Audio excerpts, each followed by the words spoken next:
Et il fallait que vous commenciez par elle. Je suis un peu déçu.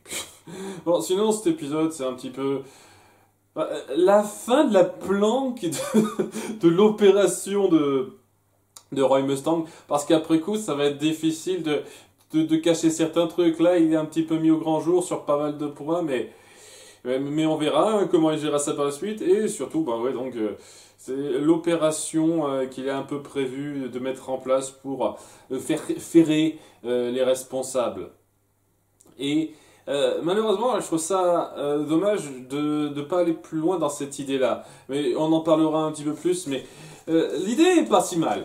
On va passer déjà bon, rapidement sur Hal et Armstrong qui sont rendus donc à je sais plus où, qui leur fera passer après coup par le désert de Xerxes, enfin un désert qui pour aller aux ruines de Xerxes, là où vous voulez un peu enquêter Ling, qui amènera pas grand chose, mais bon, c'est important semble-t-il, pour trouver en fait que à cet endroit-là, aux ruines où il s'est rendu, eh ben il y a Maria Ross qui l'attend, toute vivante, quelle surprise, alors que bon, on explique un petit peu que c'était un coup monté de Roy Mustang pour donner illusion. Et oui, une fois de plus, c'était logique. Le fait est que ce soit joué comme une grande révélation, regardez comme il a prévu tous ces détails-là. Alors, c'est cool d'expliquer comment il a prévu les détails, comment il a su de façon claire que ça ne pouvait clairement pas être Maria, parce que il y a le témoignage de numéro 66. Barry, j'ai nommé Billy la dernière fois, c'est Barry, son nom, et puis j'en parle rapidement puisque c'est sa dernière apparition. Enfin... Et oui, j'insiste sur le enfant, on en parlera de ça aussi. Donc ouais, il savait des trucs, il a organisé un petit peu cette mise en scène pour donner le change et donc mettre en place le fait que sa subordonnée soit partie pour des raisons compréhensibles d'un point de vue extérieur, de façon à ce qu'elle puisse se planquer avec d'autres pour faire une petite opération et attirer, donc ferrer les méchants avec Barry, quoi, qui est toujours en planque avec eux. Et ouais, ben, ils vont attirer les méchants, ça va être ça. Ah, mais avant de parler de ça, je vais parler un petit peu de ce qui se passe. Bon, déjà du côté d'Ed, comme je l'ai dit, Ed et Armstrong sont dans les ruines de Xerxes. Donc maintenant qu'il a su ça, il est content. Il fait un petit discours à tout le monde, alors que la moitié d'entre eux, il les connaît à peine, il les a à peine vus, en disant ouais, j'ai toujours reposé sur l'aide des autres, il faut que j'avance avec mon propre truc, tout ça, tout ça. C'est cool ce genre de discours, quand ça sort comme ça, pour pas grand chose, ça laisse pas particulièrement d'impression pour moi. Et il y a aussi le fait que s'il est là, c'est juste parce que... Et c'est ça que je trouve particulièrement moyen, c'est le fait que Roy voulait pas qu'il soit dans ses pattes en fait. C'est parce que c'était une menace à son opération à un certain degré. Mais au bout d'un moment, son opération, ça sera juste de combattre directement l'ennemi. Donc, dans un sens, il aurait pu lui faire parvenir la vérité autrement, et ça serait revenu au même. Mais bon, il faut que seulement Hal combatte avec un petit peu toute l'opération, histoire de dire. Et donc, ouais, il y a... Maria qui décide de se rendre via un petit contingent là jusqu'à Xing pour se poser un petit peu en espérant qu'on redore son nom. Apparemment ça va pas se faire tout de suite ça, tandis que Hal va rester un petit moment là. Et donc ouais, je couvre les deux épisodes à la suite puisque ça raconte un truc plus complet. Et là ça prend plus de temps, je reconnais, hein. Ça donne beaucoup moins l'impression de rusher qu'il y a quelques épisodes de ça, c'est sûr. Avec Grid. Et ouais, donc il est posé là, il voit des petites écritures sur des ruines qu'il essaie de déchiffrer sans trop que ça amène à grand chose. Et il se fait attaquer par quelques Isual qui crèchent par là. Certains qui sont du genre à plus revanchards, qui disent on va peut-être faire quelque chose si on le prend en otage, tout ça, tout ça. Mais il y a une grand-mère et son petit-fils, ou un truc comme ça, qui sont plus sages, qui disent attendez, on ne va pas faire ça, ne soyons pas des barbares, continuons à représenter nos enseignements comme avant, tandis que voilà, ça va un petit peu mieux avec Ed, et qui donc apprend d'eux qu'ils ont été soignés par les parents de Winry. J'ai oublié leur nom, c'est pas si grave que ça. Mais voilà quoi, ils ont conscience que les non-ishvaliens sont pas tous des connards dans le pays. Et malgré le fait qu'ils ont un ressentiment assez énorme envers le pays, ils vont pas non plus s'en prendre à tout le monde comme ça. C'est bien d'appuyer ça, j'apprécie. Le truc, c'est que, ouais, c'est un peu comme par hasard quoi. Comme par hasard, ils sont en lien avec les parents de Winry.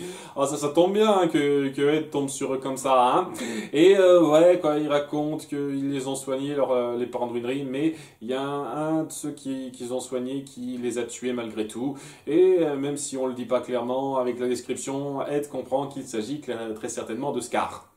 Voilà, histoire de dire qu'il y a vraiment cette haine immodérée, même si ils sont fait du bien pour lui avant.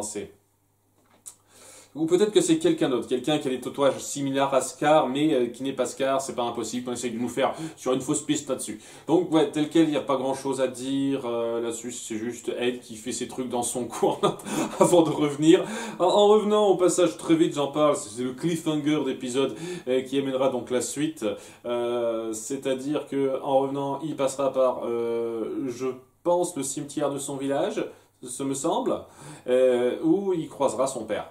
Et c'est un petit peu le cliffhanger. Donc on passera enfin du temps sur le père d'Ed et Al. Ça fait un petit peu longtemps hein, qu'on nous le tease un petit peu. Au bout de 20 épisodes, c'est pas plus mal de commencer à l'appuyer quoi. Donc ça c'est bon.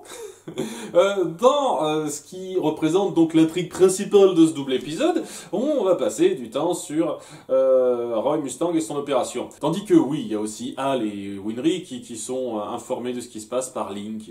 Parce que il y a le numéro 66 qui est au courant de beaucoup de trucs apparemment, qui lui a dit ce qui se passait, donc il s'est dit tiens je vais rapporter ça à Al.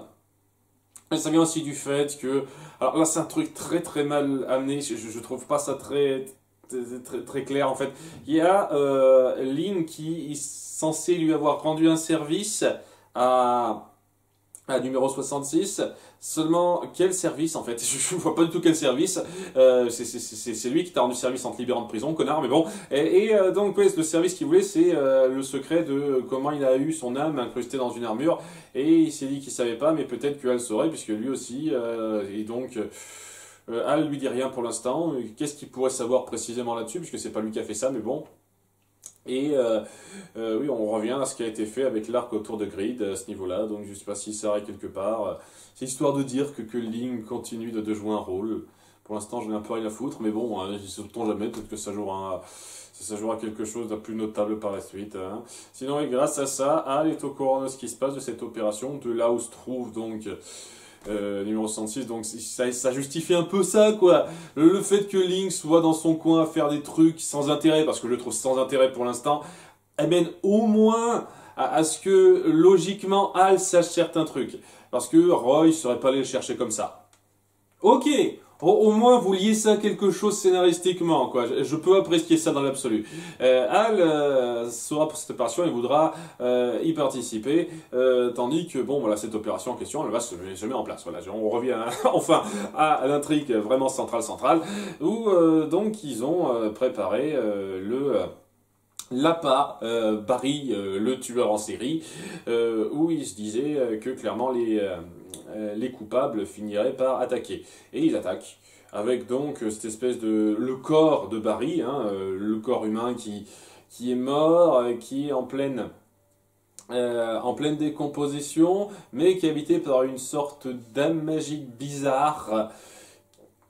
Ce n'est pas clair pour l'instant, sans doute qu'on donnera plus d'explications plus tard. Donc au début, il défend un petit peu. Il y a Havok qui participe enfin, qui montre enfin un peu ses compétences, parce que pour l'instant, j'avoue, il est là, et c'est quoi son truc à celui-là? C'est pas mal, parce que enfin, on commence à voir un aperçu réel des capacités de Roy Mustang et de ses hommes, parce que pour l'instant, ils sont là, ils existent, hein, et on montre qu'ils sont censés avoir du bagou, de bien s'en tirer. Bien entendu, ils ont une expérience, c'est sûr, mais on les a jamais vus vraiment totalement sur le terrain. Donc c'est cool d'appuyer ça dans ce double épisode, hein, au bout d'un moment quand même.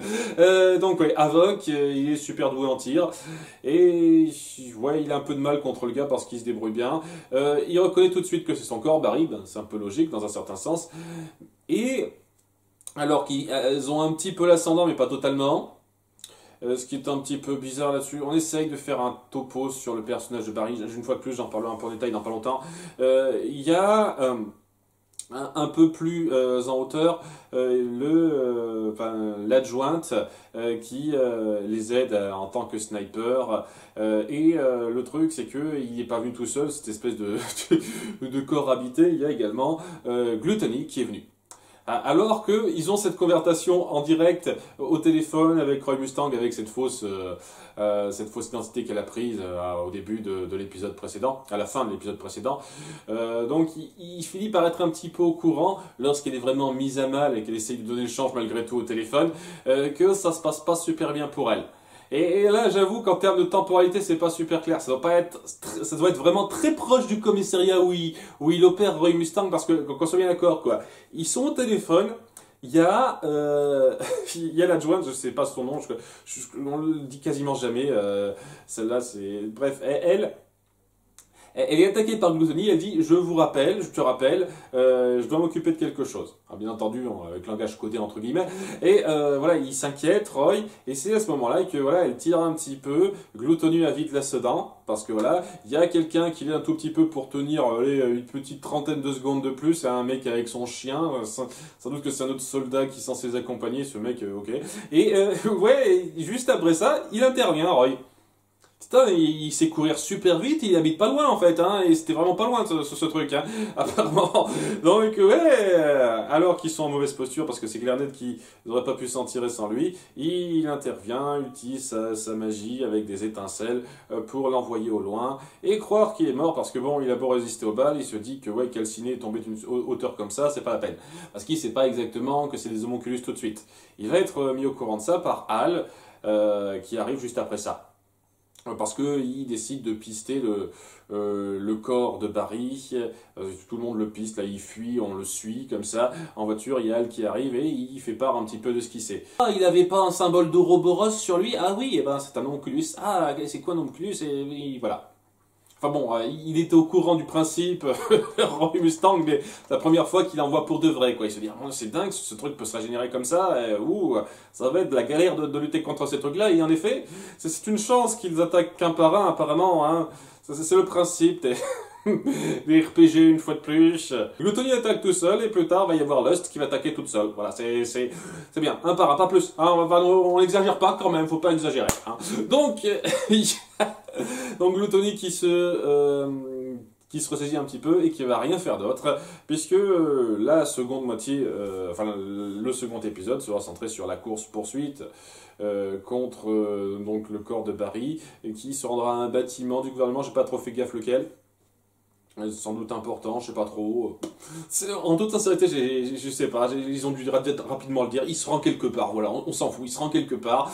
Et en le suivant, il y a Roy et compagnie qui se font remarquer par tout le monde, quoi, avec son assistante, son adjointe, qui était censée avoir demandé une permission, qui est encore là, c'est bizarre. Donc c'est ce genre de truc qui fait dire, oui, c'est bon, après coup, il peut plus maintenir cette espèce de couverture qu'il a donnée. Surtout que maintenant, tout le monde sait qu'il œuvre avec son équipe, en secret et tout, de la part des méchants et du groupe, etc.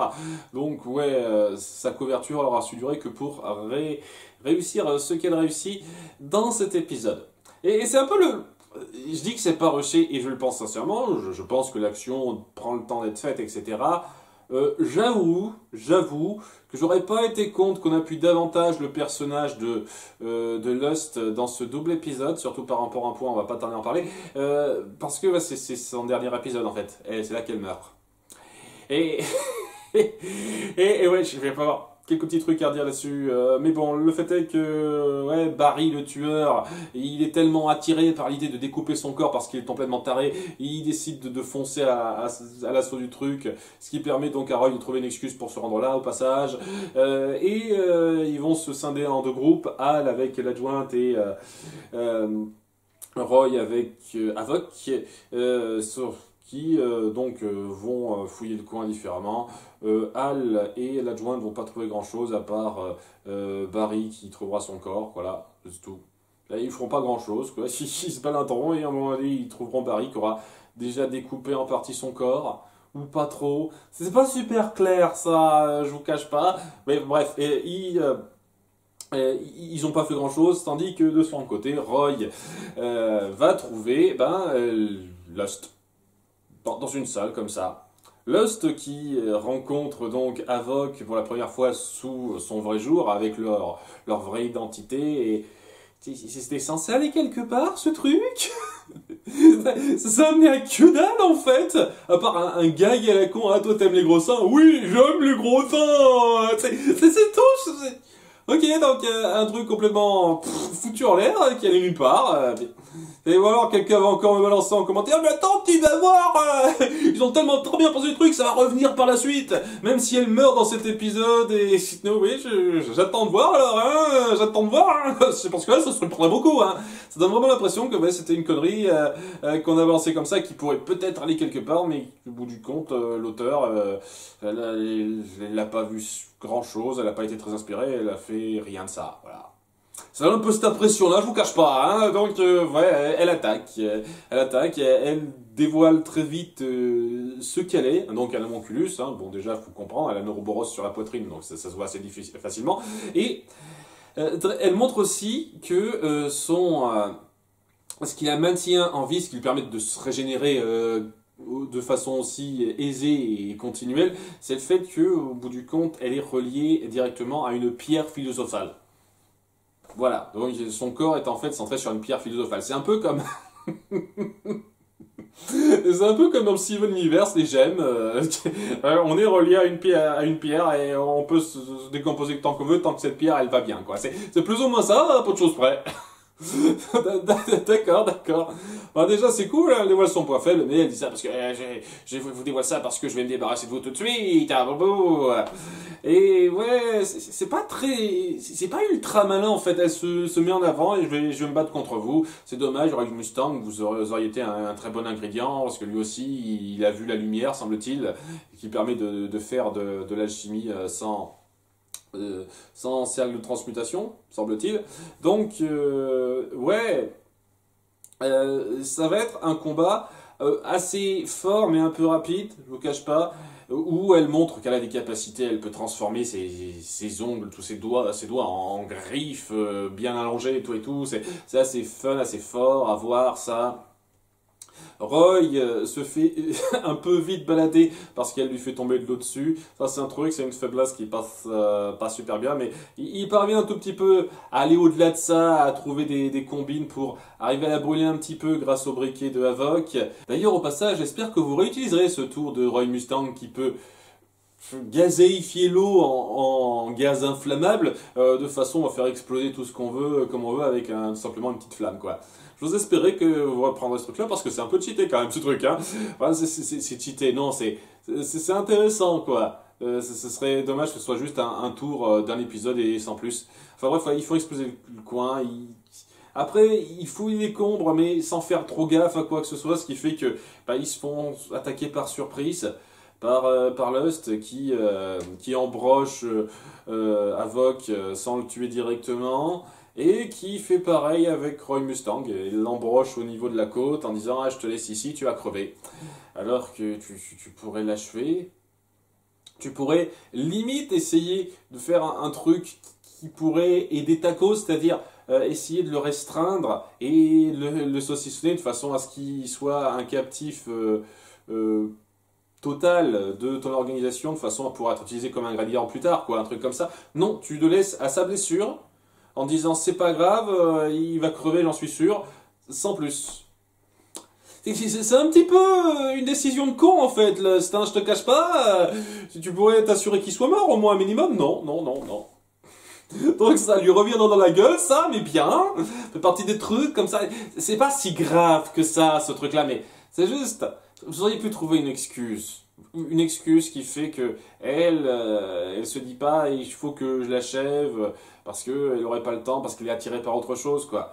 Genre, elle aurait entendu Al et l'autre qui serait dans une autre pièce, tiens, je vais m'occuper d'eau tout de suite, par exemple, en se disant, c'est pas grave pour lui, je vais me débarrasser de ça maintenant. Un truc comme ça, mais là, non, elle a tout le temps, elle le fait pas. C'est détail. Bref, ouais, donc comme j'ai dit, du côté d'Al et de la jointe, il trouve Barry qui fait un pseudo-speech. Ils sont rejoints un peu après par Lust. Lust, donc, vous voyez, qui a eu le temps de faire 50 000 trucs alors qu'eux ont eu le temps de rien faire, apparemment. Il y a Barry qui fait un gros discours à Lust en disant en expliquant rapidement pourquoi il a suivi le plan de Roy, en disant ah, parce que c'était marrant et j'ai un peu envie de te découper, toi aussi. Et il se fait découper rapidement comme une merde juste après. Waouh, personnage, heureusement que vous avez insisté sur la mentalité du gars, quoi, hein. Wouh! C'était super important. Et on essaie de donner une dimension un peu plus tragique à la chose à un certain degré, avec le fait que, après coup, une fois le combat fait, il a toujours son âme qui est attachée à un dernier morceau de métal. Seulement, voilà, il y a son corps qui apparemment a toujours ce lien et veut en finir. Parce que son corps n'est pas mort, même s'il semblait l'avoir trouvé mort, c'est bizarre une fois de plus, et qui se met à effacer l'âme du doigt, parce qu'on peut faire ça très facilement, tu vois ça, c'est du sang séché comme ça, apparemment, fou, très vite, facilement, on voit, ouais, c'est histoire de dire, c'est la fin pour lui, et on peut plus continuer avec cette souffrance, quoi. C'est comme si le corps vivant était toujours lié à cette âme, et voulait en finir. C'est un peu joli, j'aurais pas été contre, je sais pas, qu'on rende le personnage moins gaguesque que ça dans l'idée, moins grossier tout simplement, mais l'idée est pas mal. Mais bon, voilà, au moins Barry est mort, c'était pas un personnage intéressant. J'oserais même dire pour l'instant que c'est le pire personnage incrusté dans l'histoire pour moi. Tellement vous le gérez régulièrement à la légère, alors qu'il est important dans pas mal de déroulés qui ont été mis en place durant ces 4 derniers épisodes, hein, peu de choses près, donc c'est un peu... c'est un peu dommage de le traiter comme ça, quoi. Enfin bon, au moins, vous en avez pas fait un acolyte qui reste longtemps, ah, c'est notre ami ou une connerie comme ça. Au moins, vous n'êtes pas allé dans cette insulte-là. Je vous reconnaîtrai ce truc-là. Mais bon, ouais, il y a surtout Ed et la femme qui sont attaqués par Lust, la femme qui, en croyant que Roy est mort, devient complètement énervée parce qu'on sent qu'il y a peut-être un truc entre eux, il n'y aura aucune concrétisation par la suite, je sais très bien que d'ici la fin, il n'y aura pas de vraie concrétisation, mais dites-moi le contraire. Mais voilà, quoi, on sent qu'elle est attachée à lui, elle est énervée, elle va pas très loin, parce que bon, elle peut que tirer avec des balles, quoi. Il y a Hal qui essaye de la protéger un tout petit peu. Il va pas super loin, donc il se démène un petit peu pour empêcher de crever trop vite.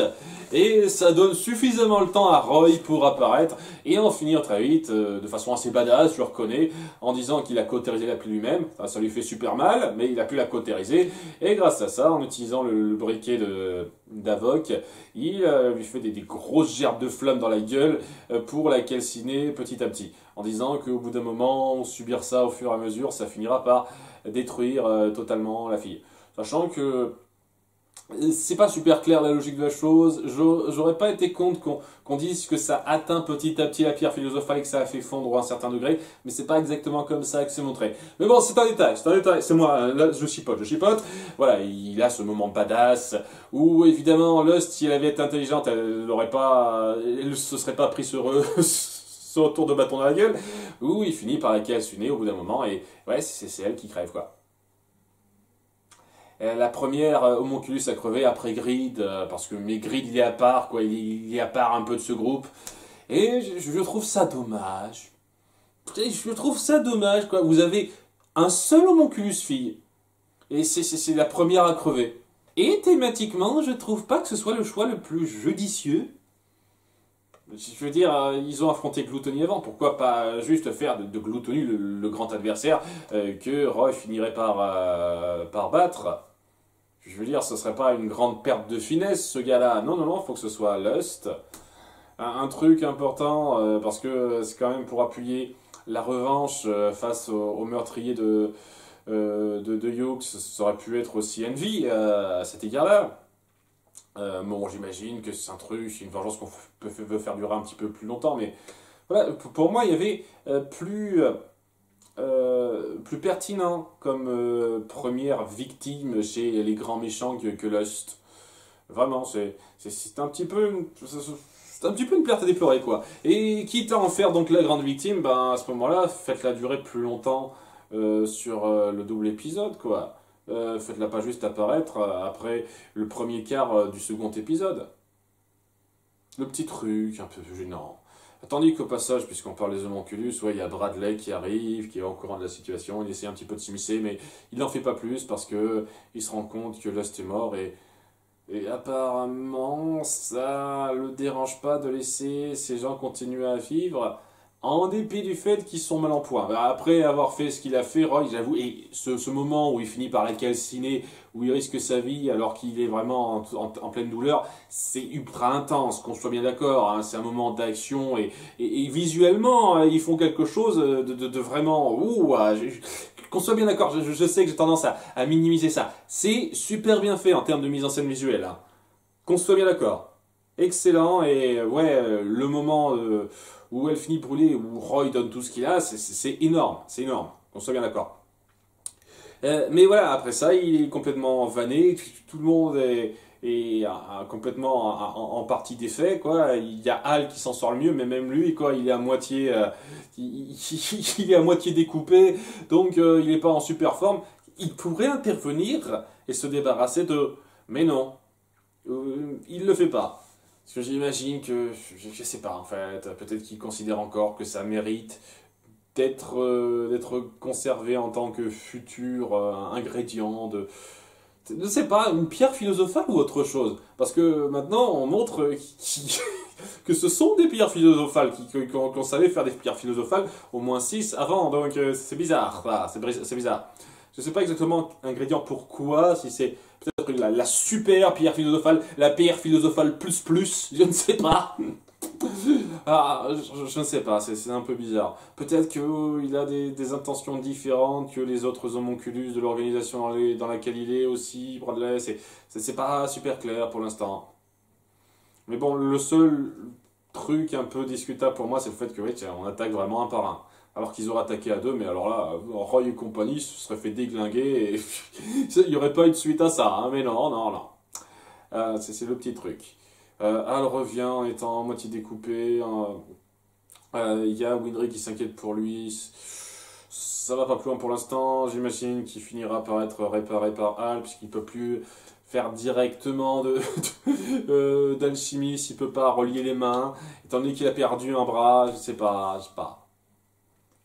C'est bizarre ça, mais c'est un détail.